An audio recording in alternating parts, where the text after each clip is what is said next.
First and foremost, it seems like every time there's a situation regarding Caitlin Clark, it is an outcry, whether positively or negatively, when we talk about just Caitlin Clark. And sometimes I think Caitlin Clark said it best.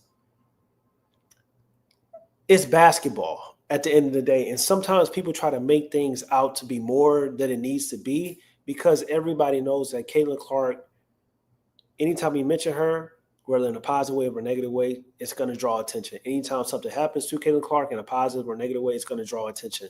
And to be honest, it's getting exhausting. And it just feels like a lot of people just didn't play sports growing up. A lot of people it's just so much like influx of people that are tuned into the game or tuned into social media highlights because, nowadays, you don't even have to watch the game to understand what's going on. Most people just watching highlights or looking at the box score, which also is an issue and a problem with people commentating on the game, with people talking about the game when there's these so-called like influencers. And I also benefit from the term influencer or content creator for it's like somebody that talks and analyzes about the game. But also I got real life work experience working for brands, working for teams, working for organizations, analyzing for being an analyst for a major company as well. So it's a little bit different when it comes to me, but it just seems like everybody has a hidden agenda. And sometimes coming from a former player's perspective, I have a different perspective than a lot of people that didn't have the luxury to playing a particular sport. But I'm not saying just because you didn't play a sport, you can't talk about it, you can't comment on the game, but I feel like it matters. And the reason why I feel like it matters is because too many times people are talking about the game and focusing so much of the attention on things that necessarily don't have anything to do with the on-court product. But for today, where we're reacting, a lot of things had to do with the on-court product. A lot of things had to do with the game itself. So when we're talking about the game of basketball, when we're talking about Caitlin Clark, when we're talking about the Suns versus the Fever versus the Sun, when we're reacting to what happened on the basketball court, first and foremost, I want to say, and before we get into the quick videos, I want to say that having an enforcer on your team is nothing new. What Sophie Cunningham did was what she should have did. It's what you do to protect your best players. This is nothing new within the game of basketball. This is nothing new when we talk about sports in general. But in the NBA, there's been enforcers. We think about pass enforcers. We think of the original bodyguard, Charles Oakley, was a enforcer and protected players like Michael Jordan and Patrick Ewing. We talk about Ben Wallace, Keon Martin used to protect his teammates. Ron Artest protecting Kobe Bryant. Udonis Haslem was the heartbeat and soul for the Miami Heat, an enforcer. So to act like enforcers have never been a part of the NBA when it comes to the game of basketball, and particularly in the WNBA game, what are we talking about? When we talk about Draymond Green, and he's an enforcer for Stephen Curry, Tristan Thompson, back in the Cleveland Cavaliers day with LeBron James, Patrick Beverley on all his teams, Isaiah Stewart right now with the Detroit Pistons, Dylan Brooks with the Houston Rockets. When we talk about back in the day for the WNBA, Tina Thompson, the OG, one of the best players of all time, was an enforcer as well. Alyssa Thomas is an enforcer. What are we talking about? So people are getting up in arms about what happened on the basketball court for us, what Sophie Cunningham did. Yes, it was a flagrant foul, and she got ejected. Yes, it was a hard foul. And yes, she snatched that girl's head, and she couldn't do nothing about it. And she was with all the smoke, and she was talking while she was doing it. But also, prior to that, it was things that were going on with Sheldon and Caitlin Clark. And things got a little chippy. Maria knocked Caitlin Clark down. She didn't get kicked out of the game. It was a play on. It was a flagrant, even though it's been upgraded to a flagrant 2. But neither one of these players are going to get suspended. But it is what it is. Check ball. And that's what we saw when Caitlin Clark was talking about in her post-game press conference. She was talking about it's basketball. Let's talk about basketball plays. But also when Caitlin Clark, she got her lick back in the game. She got her lick back when it matters, when she hit that 3-point shot and she was talking her shit. So I think people get too caught up in the crying and saying, like, I saw people on both sides saying Maria needs to be fined or suspended by the WNBA. No, she does not. Saying Sophie Cunningham needs to be fined or suspended by the WNBA. No, she does not.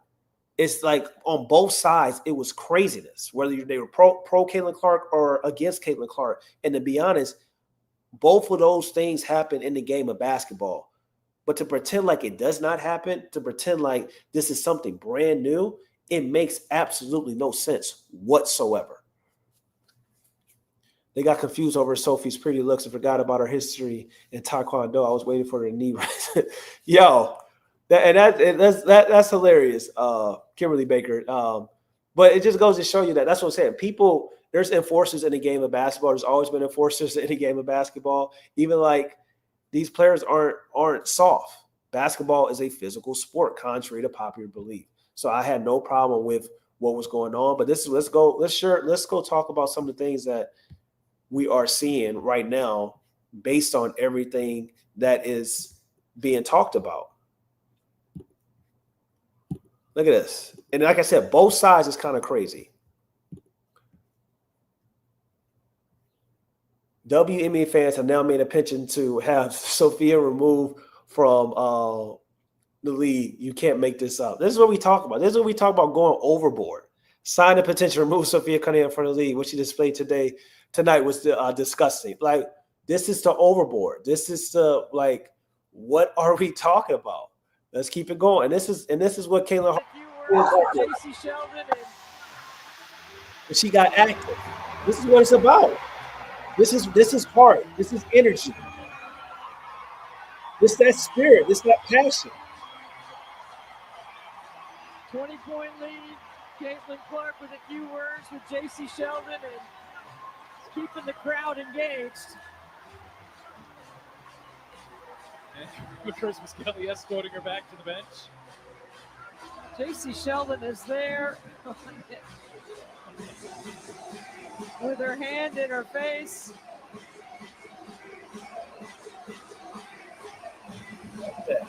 You like that? This is good hoops. This is basketball. There's nothing wrong with what's going on. I think it's too much crying. It's too much things that people just go way too far. Here we go. No place in the game for what Sophia Cunningham did. The warrants further review and penalty from the league. I think Sophie got fined, but it's just kind of like, yeah, was it a hard foul? Yes, it was. But also it was a hard foul on Maria, what she did to Caitlin Clark. So it's just like energy, I just feel like has to be consistent. Someone says she hates the white girls when white girls other teams tasked with guarding her. Welcome back, Larry Bird. And this one, another one. This is Dave from the leader of the president. Watch when Caitlin Clark is trying to create some space. It looked like she just got hit in the eye there. Ooh, and Marina Mabry. I missed that one, Edona. So, and this is what we talk. Kick Maria Mabry out of the league. What are we talking about? What are we talking about? Check ball. Move on.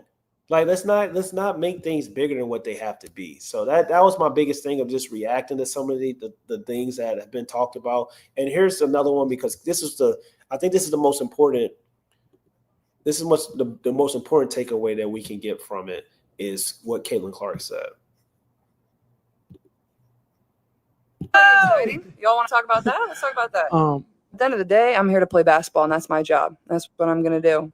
I was excited. Honestly, the review took too long for me. I wanted to get playing basketball again, and that's exactly what I did the rest of the third quarter. I made all 3 free throws, and then it was a tough 3. I was excited about a 3, and, honestly, I got to give our crowd a lot of credit, too. I thought they were tremendous. They were cheering for us. They had our back, and I'm a passionate player, but at the end of the day, I'm here to play basketball, and that's what it is, and my game's going to talk, and that's all that really matters, and I love this game, and I'm going to give it everything I have, so I think that's what competitors do. You just step right back up to the challenge. Her game is going to talk. That's what competitors do. You step right up to the challenge. That's what we're talking about. Her game is going to talk. I love it. Now, I will say, Forrest, Caitlin Clark, she also has to be more mindful that if you're going to do things on the basketball court as well, do cheap shots, hit people sometimes, push people sometimes, because it's all started from the second quarter with her and Jacy. You kind of got to stand 10 toes down also as well. Like too many times we've seen Caitlin Clark do something and kind of walking away from the smoke. You got to stand 10 toes down. And like she kind of did with Ryan Howard, even though they're kind of frenemies off the court or whatever, they have a good relationship. She stole 10 toes down, was like, I'm not afraid of you. That's what I like to see more of with Caitlin Clark as well. But it's also knowing that you also have an enforcer on your team that when things had to get a little chippy, when things had to get a little rough, you got somebody that's going to back you up like most superstar players as well. So that was my biggest takeaway. Make sure you guys like, comment, and subscribe. This is your boy, Ma K. Smith. Also remember, faith without works is dead. Trust in the Lord with all your heart. Lean not to your own understanding. Always acknowledge him, and he will direct your path. Follow me on AKIS NBA on all the social media platforms, talking the NBA and the WNBA, of course. And I'm gone, man. Peace.